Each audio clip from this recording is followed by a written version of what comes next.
So, magandang araw mga kababayan, and this is Divine PH. And ngayong araw mga kababayan, gusto kong pag-usapan yung naging event ni President Bongbong Marcos kahapon po. Bali si PBBM nga po ay nagtungo dito sa may Hagedorn, Edward S. Hagedorn Coliseum. Dito po yan sa may Puerto Princesa. Alam nyo naman po na ang Puerto Princesa ay isa rin po sa nangunguna na napakaraming produksyon ng pagkain. So, ilan po dyan yung malalawak na taniman ng palay, taniman po ng mais at nyog, meron din namang kasoy, at syempre, saging at kalamansi. So, yan nga po. Kaya po si President Bongbong Marcos nagtungo sa Puerto Princesa para sila naman po ang mamahagi ng biyaya or yung presidential assistance para sa ating mga magsasaka at ating mangingisda. Yan nga po, si President Bongbong Marcos ay namahagi ng 10,000 na cash assistance para sa mga benepisyaryo. At syempre, lagi naman po ni PBBM ginagawa yan na nagbibigay din po siya ng cash assistance para po sa government ng Puerto Princesa at ganun din po sa provincial governments ng Palawan at Marinduque. Siyempre po, hindi lang yan mga kababayan. Alam nyo naman na whole of government approach ang ginagawa ng ating presidente.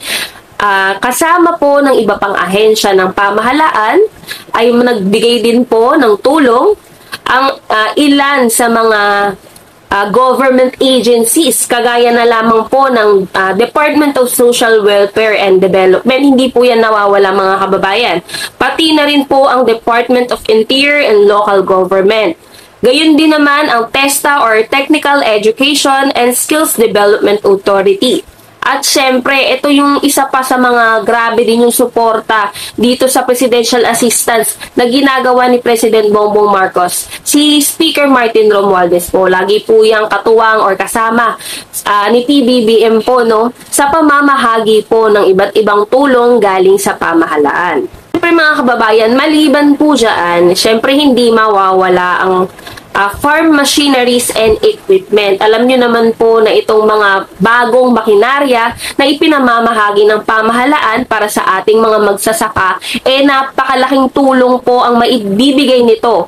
Maliban sa mapapabilis ang produksyon, mapapabilis yung trabaho nila, mapapagaan din po ito. Kasi alam nyo naman mga kababayan kung gaano kahirap po ang magsaka.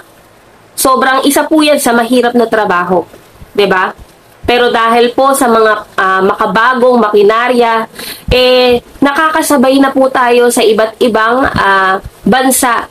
At syempre mga kababayan, isa pa pong magandang benepisyo nito is yung produksyon ng pagtatanim or yung palay at kung ano-ano pa, mas dadami po. Kasi syempre, mas mapapadali yung trabaho, mas mapapaiksi yung, kumbaga, tagal ng pagtatanim nila. Kasi nga, may ganito na tayong makinarya, makabagong makinarya na magagamit nila. So, syempre, yung produksyon po ng palay, ng mais, ng nyog, at kung ano-ano pa, mas mapapabilis. Diba mga kababayan, napakalaking tulong nito sa ating mga kababayan.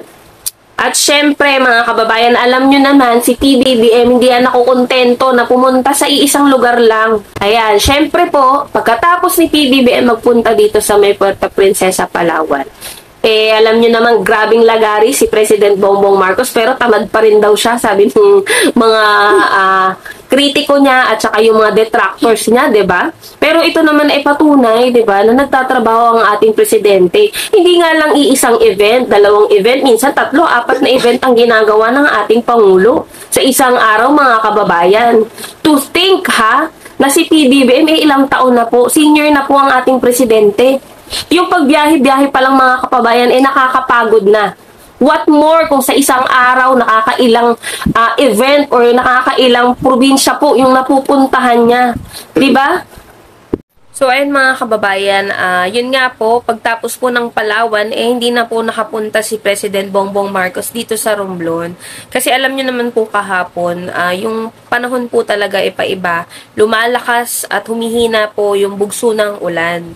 Kaya po, yung iba pong secretaries natin, ng iba't ibang ahensya ng pamahalaan, sila po yung namahagi ng tulong, nag-abot ng tulong, dito po sa mga kababayan natin sa Romblon. Bali, ganun din po. Siyempre, si PBBM dahil alam nyo naman po na isa ang ating mga magsasaka ang mangingisda na most affected ng El Nino sa ating bansa. Siyempre si PBBM kasama ng iba pang ahensya ng gobyerno ay namahagi rin po ng tulong, nagbibigay ng biyaya kumbaga sa ating mga kababayan. So, ayan mga kababayan, bali dito po sa Romblon, namahagi po ang Department of Agriculture, ang BFAR or Bureau of Fisheries and Aquatic Resources, syempre ang DOLE, hindi rin nawawala yan, or Department of Labor and Employment, at ang TESDA or yung Technical Education and Skills Development Authority. Bali, nagbigay rin po sila ng tulong or namahagi po sila ng tulong para sa ating mga kababayan dito sa may Romblon. Ayan. The administration distributes over 3 million in African swine fever identification and 1.39 million for the National Irrigation Administrations. Ayan. Bali, ano po ito? National Irrigation Administration's Operation and Maintenance Subsidy for Irrigators Associations and 26 million irrigation system project in Danau Sur, Dugduhan, Gabawan, and Taboboan, Tulay. Tama po ba yung pag-pronounce ko? Bali, ayan, more than 116.64 million in aid are distributed to the beneficiaries in Romblon, Oriental Mindoro, and Occidental Mindoro. O ayan mga kababayan, ilan lamang po ito no, sa pinamahagi ng ating pamahalaan sa ating mga kababayan dito sa may Puerto Princesa at saka sa may Romblon. And asahan nyo po na si PBBM po kasi mga kababayan, katulad nga po nung sabi po nila dun sa parang interview po no, after nung event, na hindi lang yan isang beses mangyayari. Continuous yan mga kababayan. Kahit yung mga napamahagian po ng land titles, hindi lang po basta nagbigay sila ng titulo tapos na. After ng ilang buwan, isi-check po nila kung kamusta na po yung status. At syempre, tuloy-tuloy pa rin po yung pamamahagi nila ng tulong, yung fertilizer, yung binhi, abono, at syempre yung pamamahagi po ng farm machineries and equipment na sobrang malaking maitutulong para sa ating mga kababayang magsasaka at mangingisda. Kaya naman po, nagpapasalamat kahit hindi ako yung mga nakatanggap nitong mga biyayang ipinagkaloob sa ating mga kababayang magsasaka sa Palawan at Romblon, ako po lubos na nagpapasalamat dahil nakikita ko po na may napupuntahan talaga yung mga pondo po ng pamahalaan na ang mga kababayan talaga natin ang nakikinabang. At kita nyo rin naman po na si President Bongbong Marcos bihira na magpahinga. Bihira yan magpahinga kasi nga tuloy-tuloy talaga yung trabahong ginagawa niya. Kahapon po itong event na ito yung sa Puerto Princesa and Romblon. And alam nyo ba mga kababayan, ngayong araw po nasa Pangasinan si President Bongbong Marcos kasi may mga kasamahan po tayo na andun ngayon. So nakita ko po yung mga videos nila no. Ngayong araw po nasa Pangasinan naman si PBBM. Ito talaga yung presidenteng sabi nila tamad, walang ginagawa. Pero nakita nyo naman, parang sa 2 years niya ang bilang presidente ng Pilipinas, kung saan-saan na pong probinsya ang nalibot niya at kung ano-ano na pong tulong, programa ang ibinigay po ng ating presidente para sa ating mga kababayan. So, syempre, kudos sa ating presidente at syempre sa iba pang ahensya ng pamahalaan na grabe rin po talaga yung suporta sa adhikain sa goal ng ating presidente, 'di ba? Kasi nga mga kababayan, once na nagkaisa tayo, mas mapapadali talaga yung trabaho at saka mga kababayan, mas mabilis pong uunlad ang ating bansa.